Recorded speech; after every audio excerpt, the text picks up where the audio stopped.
Welcome to Berwick Mitsubishi. My name's Tim and today we're doing a walk around video of our 2016 Holden Commodore VF SS with the LS3 motor upgrade. We're going to go around the outside of the car in this video, look at the quality, and then we're going to jump inside, go through the quality of the interior as well. One thing I really like about the VF upgrade, especially from the VE, is just the way the front looks. It gives it a much more nice, aggressive and refined look.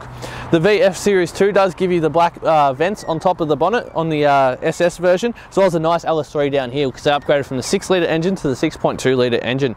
Really big, nice, big Holden iconic badge here in the middle. And once again, this car just being the VF Series 2, it is one of Australia's last produced muscle cars.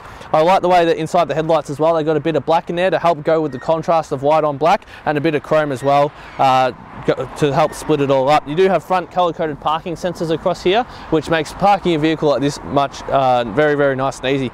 There are a couple of very minor stone chips on the front, but most of which we have touched up.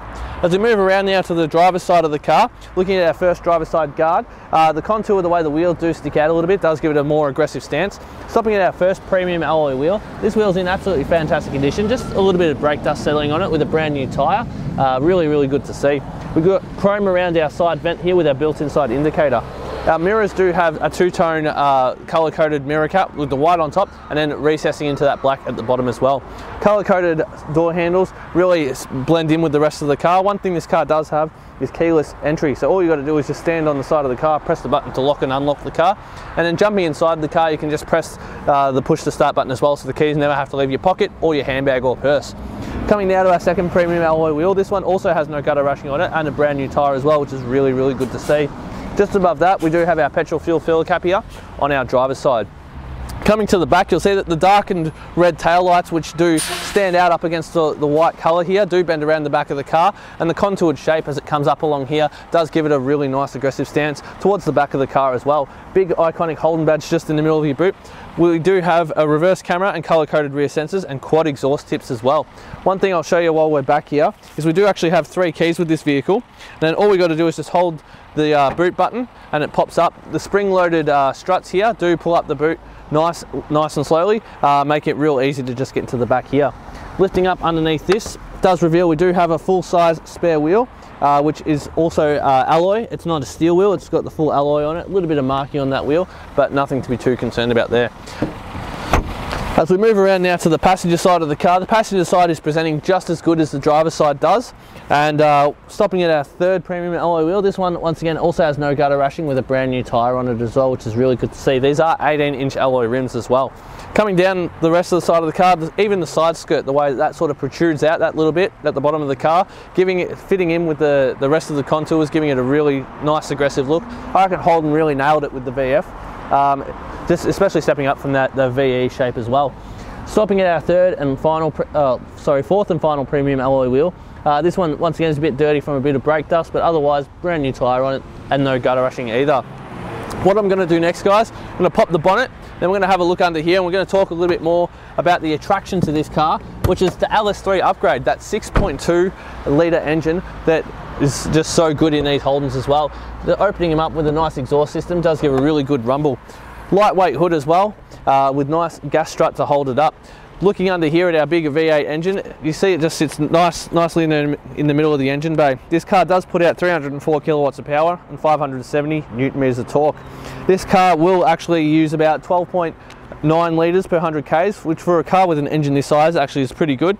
So with your 71 litre fuel tank, you can actually get around 730 kilometres on average. This car is also quite safe for the family, with 6 standard airbags and a 5-star ANCAP safety rating.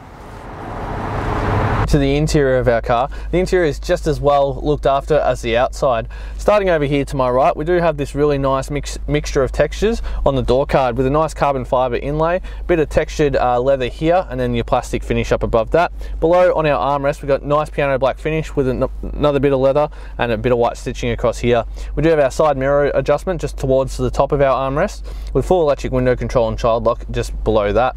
Moving the steering wheel to the right, we do have our headlight control just here on the dash. And it does look like this car actually has auto headlights, which is a really, really good feature to have On the right control arm, we've got our fog light control as well as our indicators, and over here on the left we've got our windshield wipers. Steering wheel itself is leather wrapped in fantastic condition with a bit of piano black finish and that chrome highlight through the middle again. Right hand side we do have our Bluetooth and media settings, and on the left we've got our full cruise control buttons as well. Just here on the dash to the left of the steering wheel we've got our push button start, so all you have to do is just have the brake pressed in and then the keys inside the car. Pressing the button will fire it up. Once again, meaning the keys never have to leave your handbag or purse. Moving to the middle of the car, we do have a nice big touch screen as well. Throwing the car into reverse does show us how clear that reverse camera is, and moving the steering wheel around will change the projection of where the car is going to go, which is really accurate and makes backing in a car like this so much more easier. We've got hard buttons for all of our media controls just below that, and a nice carbon fiber inlay right into the dash as well. Dual zone climate control with hard controls just below that, and a little bit of storage with a 12-volt socket just under here.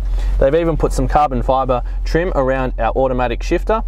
Throwing this down into drive and then pushing across into sports mode, and then if you like even further you can actually manually shift through all the gears as well.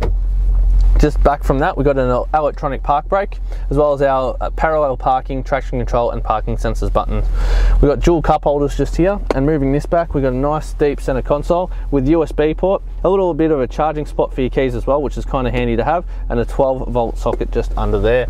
So what I'm going to do now is just get my camera person to pan across the other side of the car, just paying attention to the dash, once again with all the different textures laid out across here, carbon fiber inlay, and then even on the seats, we've got a mixture of leather and cloth, which just stands out really well, and it's in absolutely fantastic condition, as is the carpets as well. So what we're going to do next, we're going to jump into the back of the car and have a look at how much room there is for someone sitting in the back. In the back of our SS, we do have a lot of room back here, nice amount of headroom as well, which is really good to see. Once again, our partial leather seats are in fantastic condition. You do actually have the ISOFIX seating options for all of the back seats as well, meaning that the ISOFIX child seats will clip in very easily in here. In the middle, we do have a nice armrest we can pull down, which is really handy to have as well. Just makes that drive so much more comfortable. Even the carpet is in absolutely fantastic condition, which is really good to see. So that's been the inside of our 2016 Commodore. Just taking the time to watch our walk around video of our 2016 Holden Commodore SS LS3. One last thing I would like to demonstrate to you guys is here, once again, we do have 3 key fobs, is you can actually start this car remotely, which will be really handy on a really hot day to get the air conditioner going, or on a really cold day to get that heater going. All you got to do is just make sure the car's locked. There's a little button here and you just hold it in. While you're holding it in, the car will actually flash and then start up remotely, which is a really handy feature to have, and you can even turn it off from the key as well. And it does lock the car so no one can just jump in it and drive away. But once again guys, thanks for watching our walk around video. I would like one other thing to point out to you, that this car, being in the condition it's in, does qualify for our premium mechanical protection plan, which will give you 5 years of added mechanical protection for this vehicle, as well as 10 years roadside assistance Australia wide. If you'd like to know more about our premium mechanical protection plan, please click the link in the description below. Otherwise guys, that's been the end of our video. Berwick Mitsubishi customer service is where we thrive, so please give us a call at 9907 0555.